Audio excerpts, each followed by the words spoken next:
Hi guys, this is chapter 3 Lean System and Innovation part 2 and this is the last part. So basically this chapter is very important for you all. You cannot dare to miss it. So let's get started. Before it you can watch part 1 then move forward to part 2. Now the first topic is total productive maintenance and I will be covering 3 topics: 8 pillars, type of maintenance and how TPM is introduced in the organization. First is 8 pillars of TPM. तो इसके लिए जो mnemonic है वो है APQ SOFI. APQ SOFI. APQ SOFEE SOFI. अब मैंने APQ ऊपर रखा और SOFI नीचे रखा है. इसका एक रीज़न है कि APQ में लास्ट में मेंटेनेंस है, तो it will be easy for you all. Autonomous maintenance, plan maintenance, quality maintenance, right. Then safety, health and environment, office TPM, focused improvement, early management and education and training. As simple as that. अब जैसे suppose करो, अब आपको कैसे याद रहेगा कि ये APQ SOFI TPM का है. अगर ये याद आ गया कि यार ये APQ SOFI कुछ तो ऐसा निमोनिक था और वो TPM का था, तो आपको ज़रूर ये बात ये याद आ जाएगी कि ये 8 पिलर्स थे या फीचर्स थे या प्रिंसिपल्स थे. बट वो आपको कैसे याद आएगी? वो आपको याद आएगी O से. O इज़ ऑफिस TPM, क्योंकि ऑफिस TPM आ रहा है उसमें, तो मतलब ये TPM से रिलेटेड आंसर है. ठीक है, ऐसे मैंने याद किया था. अगर आपको कुछ और मिलता है तो आप वैसे याद कर सकते हैं, बट मैं सिर्फ अपना बता रही हूँ कि मैंने कैसे किया और मैंने कैसे थ्री मंथ्स में, लाइक जनवरी के बाद आफ्टर रिज़ल्ट, मैंने DT, IDT और SCMP तीनों की विद क्लासेस प्रिपरेशन की and I got cleared. Okay, तो तब मैंने इवन ये मेमोरी टेक्निक्स भी खुद से ही बनाई थी, तो इसलिए मुझे पता है कि कहाँ से कैसे कैच करना है उसको. तो देखो, O से ऑफिस TPM से याद आएगा आपको कि ये TPM का आंसर था, और उससे आपको याद आएगा कि हाँ ये 8 पिलर्स हैं, फीचर्स हैं, प्रिंसिपल्स. इतना आपको याद आ जाएगा. I am very sure about this. Okay, so let's repeat it. This question is of total productive maintenance, 8 pillars, features और principles. The code is APQ SOFI. APQ SOFI. That's it. Now let's move to the next question. Types of maintenance. See, TPM का जो पहला question था वो APQ SOFI था, तो ये वाला क्या है? ABCPM है ना. तो इसमें क्या है ना, इसमें ABC मैंने एक साथ रखा, PM एक साथ रखा. अब इसका भी एक रीज़न है. देखो, ABC कॉमन है और इसमें मेंटेनेंस है, वो ठीक है. P, अब आप बोलोगे कि P में भी मेंटेनेंस है, इसमें तो कुछ नई बात नहीं कि आपने. नहीं, PM क्यों अलग रखा? देखो, P पढ़ो प्रिवेंटिव मेंटेनेंस और M पढ़ो मेंटेनेंस प्रिवेंशन. ऑपोजिट हो गया ना, preventive maintenance and maintenance prevention. वैसे इसका अगर हिंदी मतलब देखें तो वो होगा कि प्रिवेंटिव मेंटेनेंस मतलब कि आपकी चीज़ ख़राब नहीं हुई है, आपने पहले ही मेंटेनेंस कर ली है ना. और मेंटेनेंस प्रिवेंशन मतलब कि ऐसी चीज़ बनाओ कि मेंटेनेंस करने की ज़रूरत ही ना पड़े, मतलब मेंटेनेंस ही प्रिवेंट हो जाए. ठीक है, इसका Hindi meaning is all together different, but English में we can say that preventive maintenance, maintenance prevention, preventive maintenance, maintenance prevention, ऐसा. और ABC है आपका autonomous maintenance, break down maintenance and corrective maintenance. क्या क्या बोला? Autonomous maintenance, break down maintenance and corrective maintenance. That's it. Types of maintenance under TPM: ABCPM, autonomous maintenance, break down maintenance, corrective maintenance, preventive maintenance, maintenance prevention. ठीक है, अगर इसके पीछे जाऊँ मैं वापस से, तो क्या था हमारा? TPM के 8 पिलर्स थे, आपके फीचर्स थे, प्रिंसिपल्स थे, जो क्या थे? APQ SOFI: autonomous maintenance, plan maintenance, quality maintenance, safety, health and environment, office TPM, focused improvement, early management and education and training. मेरे को रटा हुआ है, लिटरली मैं बोलती हूँ, मुझे रटा हुआ है. ठीक है, चलो नेक्स्ट क्वेश्चन देखते हैं. How TPM is introduced in organisation. मतलब अगर आपको किसी ऑर्गेनाइजेशन में, अपनी ऑर्गेनाइजेशन में TPM को इंट्रोड्यूस करना है तो आप कैसे करोगे? देखो, बहुत सिंपल सी चीज़ बोलती हूँ. कोई आ रहा है, ठीक है, मतलब सपोज करो प्रियंका एक लड़की है, वो आ रही है, इंट्रोड्यूस हो रही है ना, तो आप कैसे बोलोगे?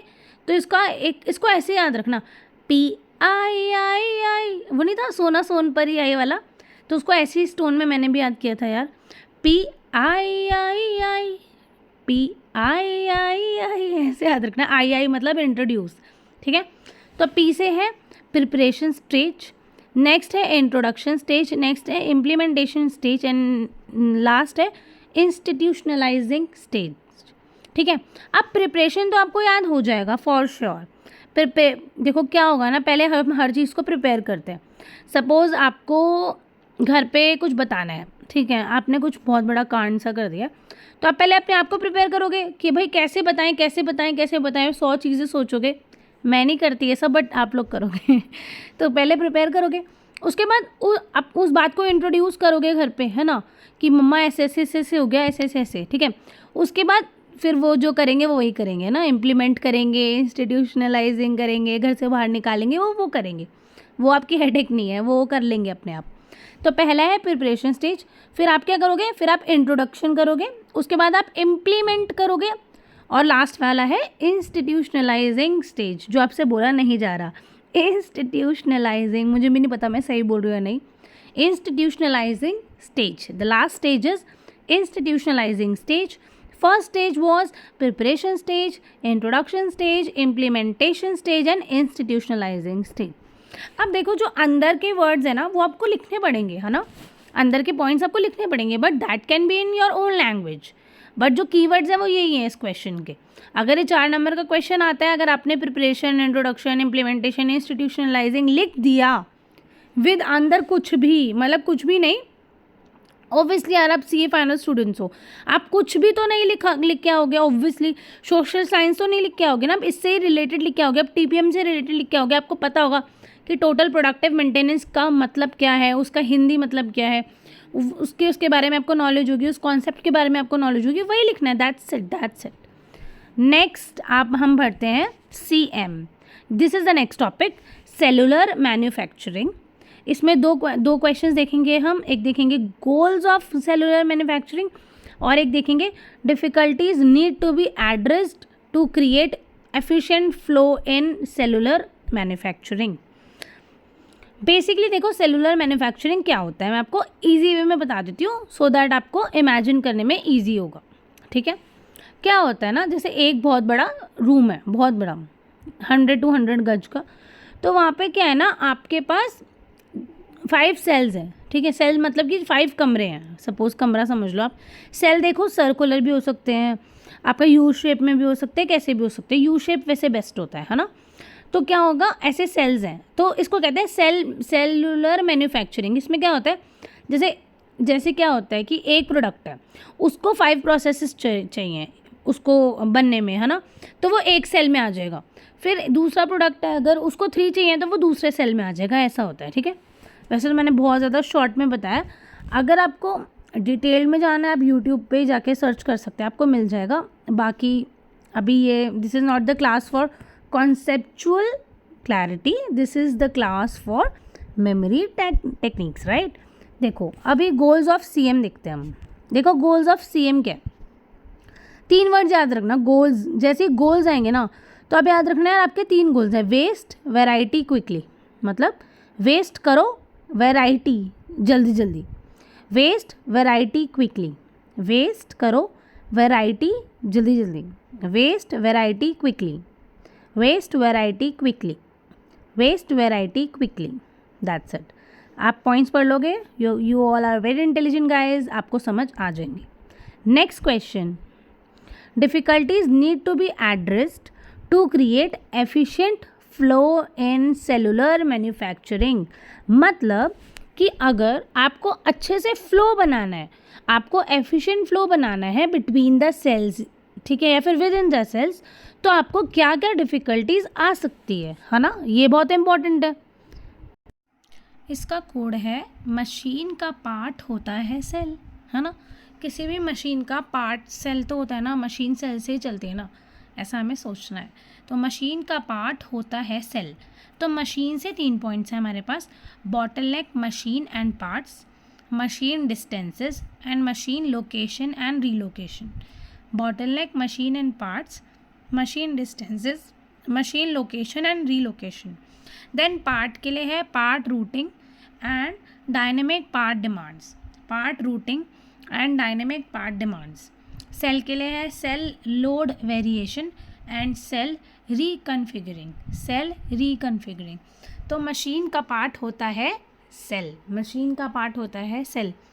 ये वाले जो पॉइंट्स हैं लर्न तो आपको याद हो जाएंगे, मतलब लर्न तो हो जाएंगे, बट आपको समझ कैसे आएंगे अगर आपको कॉन्सेप्ट पता है सेलुलर मैन्युफैक्चरिंग का, अदरवाइज आपको ये लर्न ही करने पड़ेंगे. Now the next topic is everyone's favorite and very easy, Six Sigma, and also it is important. Six Sigma. I will be covering meaning, implementation and limitation of Six Sigma. Meaning के लिए मैंने आपको बताया था कि जैसे meaning directly question में मतलब एग्ज़ाम में आस्क नहीं होगा, बट अगर आपको सिक्स सिग्मा का क्वेश्चन आता है तो आप अगर उसमें मीनिंग लिखते हो स्टार्टिंग में तो it will be very good.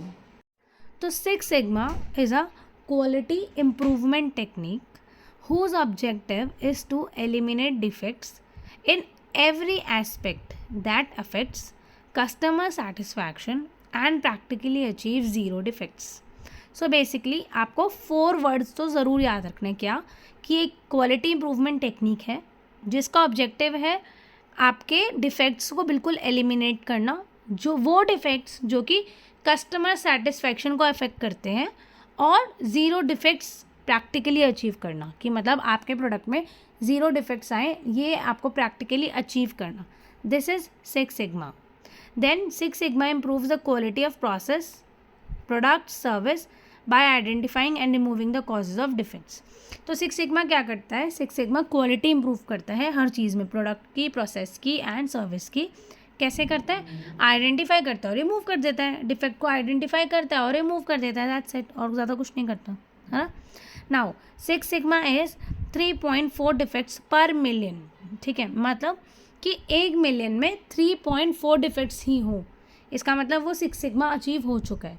For example, जैसे कि एग्जाम्पल क्या, जैसे 1 मिलियन है, 1 मिलियन रुपीज़ है, उसमें अगर सिर्फ रुपीज़ 3.4 ही ख़राब निकले आपके, बाकी बिल्कुल ठीक निकले, तो मतलब आपका सिक्स सिग्मा प्रैक्टिकली अचीव हो चुका है. और या फिर हम इसको ऐसे भी बोल सकते हैं, getting things right 99.99966% of time. मतलब अगर आप 3.4 डिवाइड बाय 1 मिलियन इंटू 100 करोगे तो ये परसेंटेज आएगी, क्या आएगी? 99.99966%.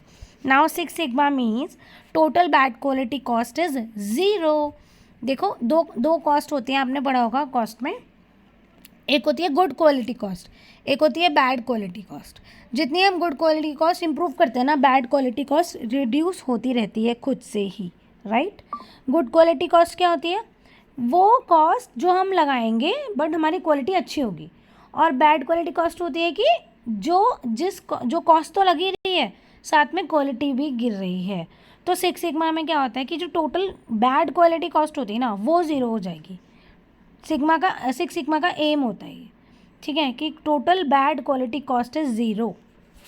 Now the next question is implementation of six sigma. तो इसमें क्या है? DMAIC and DMADV. ठीक है, 2 होते हैं इसमें, DMAIC, DMADV. अब मैं इसको याद कैसे कराऊंगी, देखो. DMAIC में हमें याद रखना है PP स्टेबल होना चाहिए. बोलो, DMAIC में क्या याद रखना है? PP स्टेबल होना चाहिए. और DMADV में क्या याद रखना है?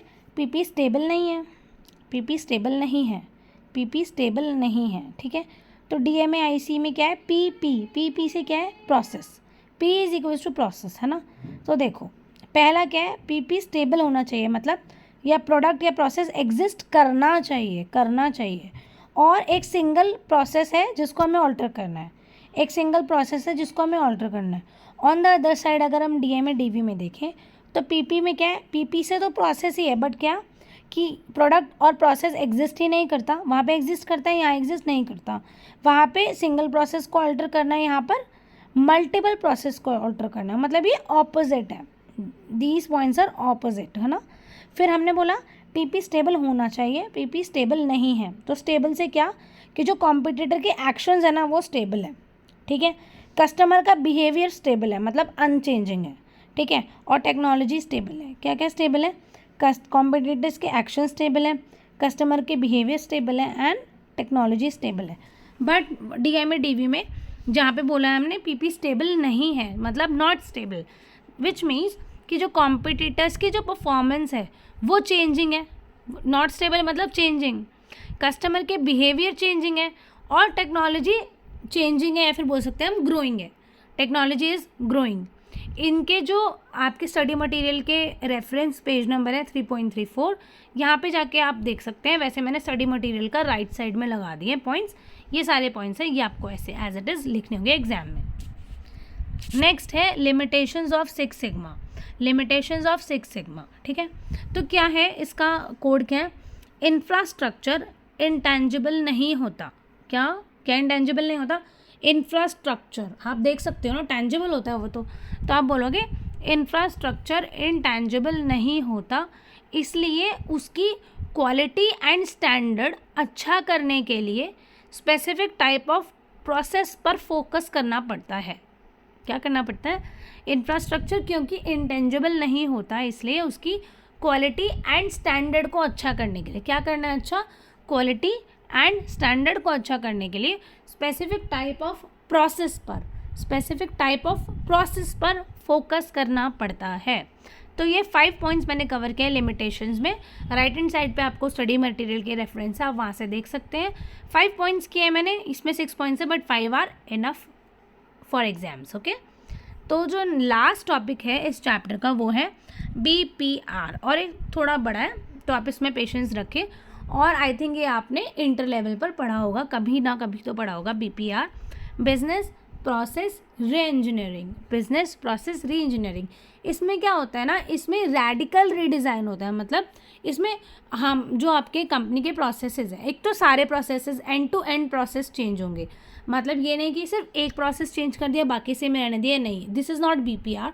BPR मतलब होता है कि रैडिकल रीडिज़ाइन होगा, पूरा सारे के सारे प्रोसेसेस पे इफेक्ट आएगा, सारे प्रोसेसेस चेंज होंगे, हम स्टार्टिंग से दोबारा शुरू करेंगे। तो मतलब रैडिकल रीडिज़ाइनिंग होती है इसमें BPR, मतलब कि सब कुछ चेंज हो जाएगा, सब कुछ चेंज हो जाएगा। तो पहला है मीनिंग पे जाते हैं। BPR is a fundamental rethinking and radical redesign. क्या बोला? फंडामेंटल रीथिंकिंग, हम दोबारा से फंडामेंटली सोचेंगे, रीथिंक करेंगे और रीडिज़ाइन करेंगे। क्या रीथिंक और रीडिज़ाइन करोगे? कपड़े नहीं ना, क्या रीथिंक और रीडिज़ाइन करोगे? बिजनेस के प्रोसेसेस को, बिजनेस के फंक्शंस को, बिजनेस के प्रोसेसेस को, बिजनेस के फंक्शंस को, ठीक है। क्या अचीव करने के लिए? ड्रामेटिक इम्प्रूवमेंट अचीव करने के लिए। क्या अचीव करने के लिए? ड्रामेटिक इम्प्रूवमेंट मतलब ड्रामेटिक मतलब क्या? मतलब यार बहुत बड़ी, ह्यूज इम्प्रूवमेंट को अचीव करने के लिए। देखो छोटे मोटे करने हो तो आप सिंपली 6 सिग्मा लगा सकते हैं, आप काइजन कॉस्टिंग लगा सकते हैं, जिसमें आप छोटे काइजन कॉस्टिंग की डेफिनेशन क्या थी? काइजन कॉस्टिंग की डेफिनेशन ये थी कि small and continuous improvement. But यहाँ पे क्या है? यहाँ पे है dramatic improvement, which means BPR, ठीक है। तो ड्रामेटिक इम्प्रूवमेंट इन कहाँ पर? Critical contemporary MOP such as CQSS, cost, quality, service, speed, that's it। तो ये मीनिंग है, आपको ये रट्टा होना चाहिए, रट्टा समझ लो, लर्न कर लो। देन की कंपोनेंट्स क्या है? तो की कंपोनेंट्स हैं आपके मीनिंग से ले लें, जैसे कि पहला है फंडामेंटल रीथिंकिंग, दूसरा है रेडिकल रीडिज़ाइन, तीसरा है ड्रामेटिक इम्प्रूवमेंट और चौथा है end to end process. End to end process का मतलब है कि सिर्फ एक प्रोसेस में BPR नहीं लगता, फुल आपकी फैक्ट्री, फुल आपकी इंडस्ट्री, फुल सारे ही प्रोसेसेस में आपके BPR एक साथ लगेगा, ओके। नेक्स्ट है criteria to identify the process for reengineering. तो ये जो क्वेश्चन है ना, ये आपके स्टडी मटेरियल का नहीं है, ये आपकी जो लेटेस्ट जर्नल आती है ये उसका क्वेश्चन है। आप देखेंगे आपको मिल जाएगा। मेरा मे अटेम्प्ट था तो मे अटेम्प्ट के लिए जो स्टूडेंट जर्नल आई थी, या फिर जो भी वो एक बुक आती है कि जो लास्ट में हमें 4 to 5 क्वेश्चंस करने होते हैं, ये उसका क्वेश्चन है, तो मैंने उसका निमोनिक बनाया। तो आप प्लीज़ एक बार जाइए और देख लीजिएगा, मिल जाएगा, ठीक है। Criteria to identify the process for engineering, criteria to identify the process for engineering. तो इसमें कुछ 6 पॉइंट्स हैं, मैं आपको बताती हूँ। दोस्त का ब्रेकअप हो गया, उसका दिल ब्रोकन इनटू पार्ट्स, ठीक है। दिल टूट गया तो दोस्त का ब्रेकअप हो गया, तो उसका दिल क्या हुआ, ब्रोकन इनटू द पार्ट्स, ठीक है। आपको जो ब्लैक से वर्ड्स लिखे हैं वो आपको लर्न करने हैं, बाकी it's a memory technique. He is now behaving like constants, अरे बिहेविंग लाइक अ किड ना, तो बिहेविंग लाइक अ कॉन्स्टेंट। जैसे ही उसकी एक्स उसको, मतलब जैसे ही उसकी एक्स उसका रास्ता क्रॉस करती थी, है ना। देखो दोबारा से बोलती हूँ, देखो दोस्त का ब्रेकअप हो गया, उसका दिल broken into the parts, he is now behaving like a jerk, नहीं, लाइक अ कॉन्स्ट्रेंट, ओके।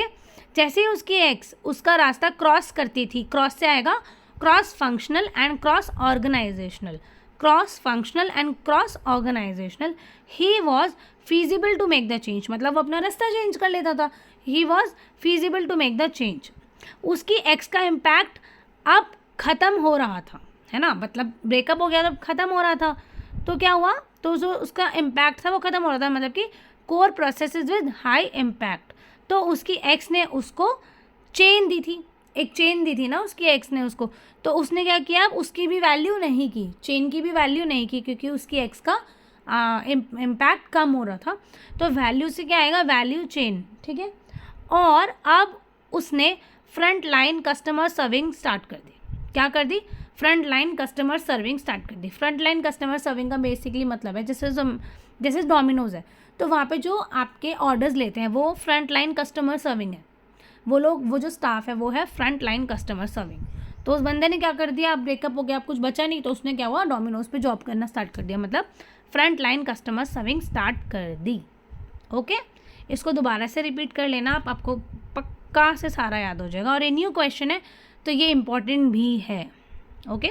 इसके जो मेन पॉइंट्स हैं वो आप जाकर देख लेना स्टडी मटेरियल में नहीं, स्टूडेंट के जो मटेरियल है, जो ICI ने जो मटेरियल्स दे रखे हैं पढ़ने के लिए, उसमें वो ज़रूर मिलेगा। अगर नहीं मिलेगा तो मैं नेक्स्ट वीडियो में इसको सबसे पहले इसका आंसर दिखा दूँगी, नो प्रॉब्लम, ओके। नेक्स्ट है बेनिफिट्स ऑफ BPR। तो benefits of BPR very simple, high MB file, high M1 M2 B2 file 1, मतलब हाई से 1 है, हाई से 1 पॉइंट है, M से 2 पॉइंट है, B से 2 पॉइंट्स हैं, और पूरे फाइल से 1 पॉइंट्स हैं, ठीक है। हाई से क्या है, high level of efficiency. M से क्या है, मीटिंग परफॉर्मेंस टारगेट्स और मेंटेनिंग स्टाफ्स, ठीक है। 3 पॉइंट्स हो गए, पहला है हाई लेवल ऑफ एफिशिएंसी, दूसरा है मीटिंग परफॉर्मेंस टारगेट्स, तीसरा है मोटिवेटिंग स्टाफ। अब मोटिवेट किया है स्टाफ को तो उसको अच्छी फैसिलिटी भी दे दो, तो B से है better facilities to staff, 4th point. और 5th पॉइंट है बेटर कस्टमर सेटिस्फैक्शन,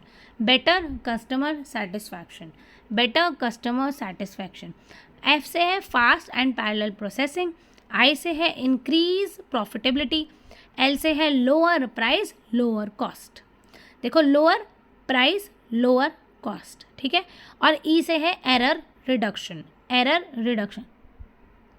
9 पॉइंट्स हैं इसमें टोटल, high level of efficiency, meeting performance targets, motivating staff, better facilities to staff, better customer satisfaction, fast and parallel processing, increase profitability, lower price and cost, and error reduction. That's it. Very easy, very important.